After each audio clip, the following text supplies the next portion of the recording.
When the whole world is quitting, what do we do as followers of Christ? If you're a young adult or high school graduate or somebody nearing late 20s, early 30s, or someone who's just close to someone in this age range, you'll notice that there's just been a desperation in the air around us lately in the world. A desperation for a break, a desperation to know what's next, and just a desperation to numb everyday life in some sort of way. I feel like half of us are secretly hoping that the world kind of goes kaput in the next 10 years, so we don't gotta try to figure out how to navigate this pre-dystopian hellscape that's been kind of thrust upon us. In brief, we are exhausted. And what a topic to go for as the first video on this channel. What's good, everybody? Welcome to the channel, as this is the first video for Crossover Everything's official channel that's not a song or visualizer or something promoting some Christian thing I got going on right now. I'm grateful that you've decided to spend some time with me today and just hear what I got to yap about in terms of the world and the Bible and following God and all that. My name is Evan, aka 3Van, aka your man 3Van, and I'm the founder and owner of Crossover Everything, as well as a handful of these other things at the moment too. Today's subject, why we as followers of Christ have to be the lights of hope in our world. And I was alluding to it a little bit at the start of the video, but let's really get down to what's around us right now. We have people working 40 plus hours, hectic work weeks for minimum wages that can't cover just our most basic expenses. We have men feeling more and more devalued than ever, and women who are struggling to find relationships despite having all the qualifications on paper. Nihilism really has snuck its way into our everyday life as we continue to quiet quit on pretty much every capacity of every day. We avoid doing so much in the present because returning to the past where joy felt abundant and actually accessible is far easier than trying to forge forward to a future where it just seems like it's more unattainable each and every day. And when a world of greed, corruption, and self-interest has created this echo chamber that capitalizes on what we don't have, our identities as human beings really pay the price. And when our identities pay the price, our entire lives end up suffering. And nobody wants to be in a circumstance like that, but that's the circumstance that we've unfortunately found ourselves in 2026 right now. I wonder how many of us have seen the writing on the wall for the world around us.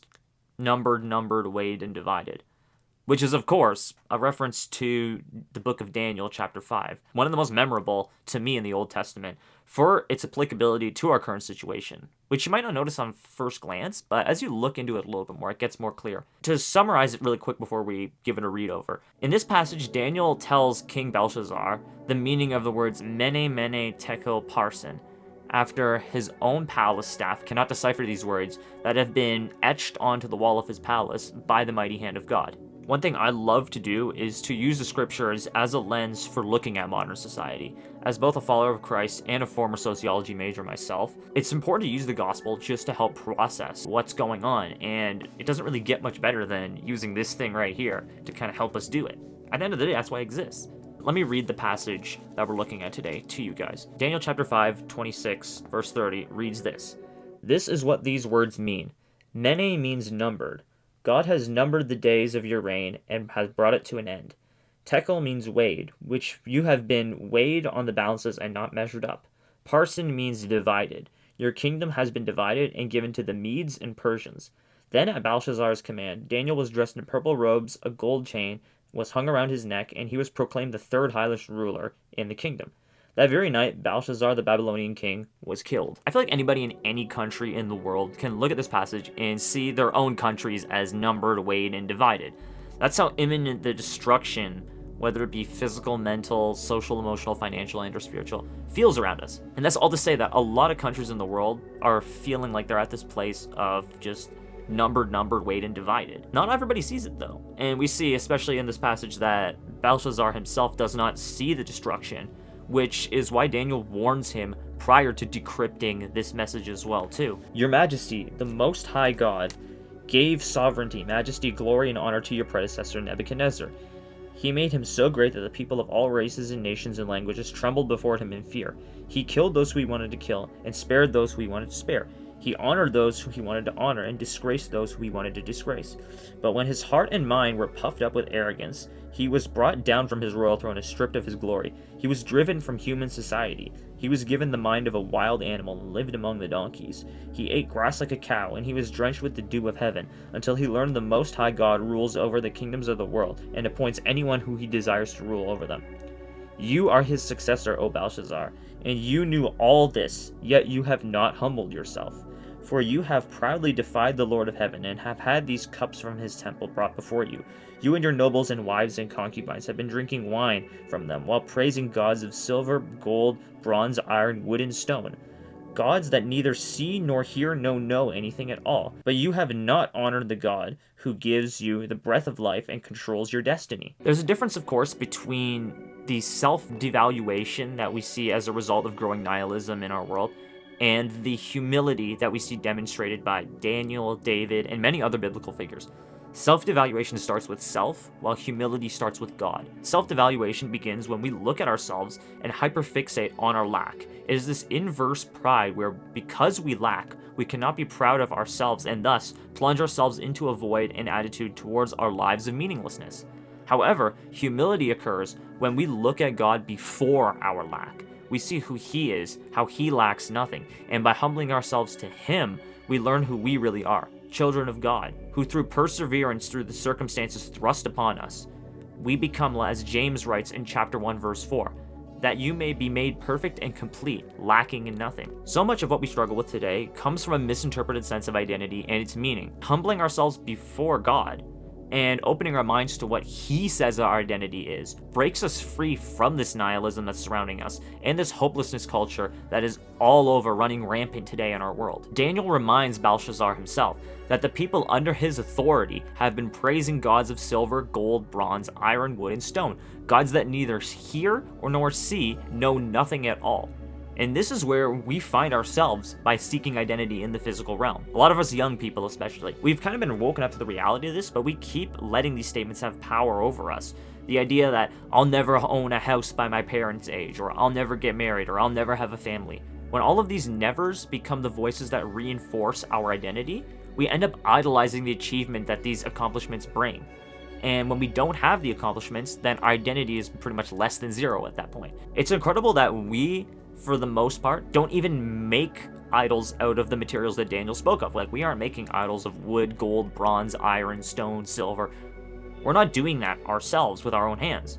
Our idols are completely invisible, abstract concepts of success, achievement, security. And these concepts, they see nothing, they hear nothing, and they know nothing at all. They're just concepts. Why would we be worshiping something like that? We can make sacrifices in our own lives in the name of success, in the name of status, in the name of security. And it's like we are right at the altar of all these idols and false gods. Literally. I can say this for myself as well too, that this is a place where I struggle with today.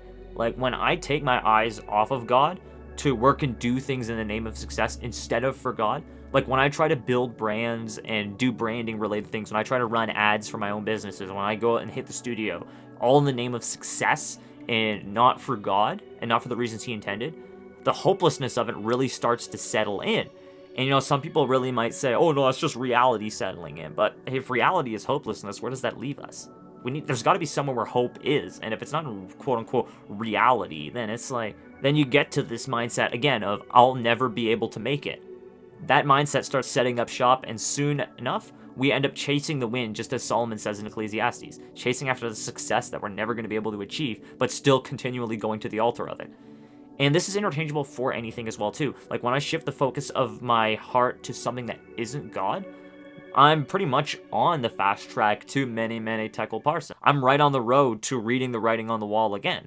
Like, it just puts us right back where we started, and puts us in this state of we need to start doing some changes. We don't want to end up like Belshazzar, because look what happened to him in the scripture as well too. It ends in verse 30 with, that very night, Belshazzar, king of Babylon, was killed. And how many of us are going to get killed by this pursuit? So how do we proceed at this as Christians? Remember that, of course, we're not of this world. Yes, we are inevitably afflicted by the environment around us, you know, just as a Trinidadian person is in a Canadian winter, but that doesn't change what our identity is. Our external environment does not dictate our identity, but Christ, who has made his home internally within us, that's where our identity lies. Paul, after coming to the revelation of Christ and being born again, writes this in Colossians 3 verse 2, and then how to achieve it in verse 16. Set your mind on things above, not on things of the earth.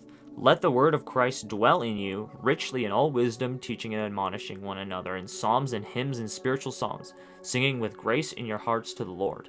Once we start focusing back on Christ, once we realize that, God is the compass of our lives and that we need to focus on Him first, it becomes easier to deal with. It becomes a lot more easy to actually start coping with this kind of stuff, because it's like we don't got to chain ourselves to the same things that everybody else around us is chaining themselves to. In this world where everybody just wants to quit due to the pressures of this harsh external environment, when we come and humble ourselves before God, like those who have went before us, we can avoid having our lives numbered, weighed, and divided, like those in the world around us. When we turn back to God who dwells with us wherever we are, the echo chamber that has been constructed around us will not be breaking our spirits. We'll be able to go through and continue to be hopeful, be optimistic, and not quiet quit, just kind of like the rest of the world around us has been quiet quitting. If you made it to the end of this video, I just want to thank you for watching the first ever video on this channel. I really appreciate your time given, and I'll continue to appreciate it as long as you keep showing up. Give these ideas some thought, take notes, reflect, dive in. Dive deeper into the scriptures as well, and just really learn more about everything and anything discussed in this video. Continue to live this life that exalts what Christ did on the cross over everything.